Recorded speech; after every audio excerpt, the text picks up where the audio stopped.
ಕಮಲ್ ಹಾಸನ್ ಕ್ಷಮೆ ಕೇಳಬೇಕು, ಕಮಲ್ ಹಾಸನ್ ಕ್ಷಮೆ ಕೇಳಬೇಕು ಅಂತ ಹೇಳಿ ಸರಿಯಾಗಿದೆ ಅಂತ ಹೇಳ್ತಾರೆ. ಕಿಶೋರ್ ಮೇಡಮ್ ಸರಿಯಾಗಿದೆ ಅಂತ ಹೇಳ್ತಾರೆ. ನಾನು ಏನ್ ಹೇಳ್ಬೇಕು ಅಂತ ಇದ್ನೋ ಅದನ್ನ ನಾನು ಹೇಳಿ ಮುಗಿಸ್ತೀನಿ ಅಲ್ವಾ?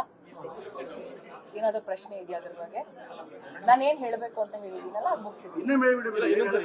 ಇನ್ ಏನ್ ಹೇಳ್ಬೇಕಾಗಿದೆ? ನಾ ಏನ್ ಹೇಳ್ಬೇಕು ಅಂತ ಹೇಳಿದೀನೋ ಅದನ್ನ ಹೇಳಿ ಮುಗಿಸಾಗಿದೆ. ನನ್ನ ಇನ್ಸ್ಟಾಗ್ರಾಮ್ ಖಾತೆಯಲ್ಲಿ ನಾನು ಹಾಕಿರೋಂತ ಒಂದು ವಿಡಿಯೋ ಪ್ರತಿಯೊಬ್ರು ಕೂಡ ಅದನ್ನ ನೋಡಿದ್ದಾರೆ, ಅದಕ್ಕೆ ಪ್ರತಿಯೊಬ್ರು ಕೂಡ ಪ್ರತಿಕ್ರಿಯೆ ಮಾಡಿದ್ದಾರೆ, ಅದನ್ನ ನಾನು ಕೂಡ ಅಬ್ಸರ್ವ್ ಮಾಡಿದ್ದೀನಿ. ಸೊ ನನ್ನ ಪ್ರೀತಿ ನನ್ನ ಭಾಷೆ, ಹಾಗಂತ ಬೇರೆ ಭಾಷೆ ಬಗ್ಗೆ ನಾನು ಯಾವತ್ತೂ ಕಾಮೆಂಟ್ ಮಾಡಕ್ ಹೋಗಲ್ಲ. ಪ್ರತಿಯೊಂದು ಭಾಷೆ ನಾನು ಗೌರವ ಕೊಡ್ತೀನಿ, ಪ್ರೀತಿ ಮಾಡ್ತೀನಿ. ಆದ್ರೆ ನನ್ನ ಭಾಷೆ ಅಂತ ಬಂದಾಗ ಫಸ್ಟ್ ಪ್ರಿಯಾರಿಟಿ ನನ್ನ ಭಾಷೆ ಮೇಲೆ. ಎಲ್ಲಾ ಭಾಷೆನೂ ಇಷ್ಟಪಡ್ತೀನಿ, ಎಲ್ಲಾ ಭಾಷೆ ಸಿನಿಮಾ ನೋಡ್ತೀನಿ.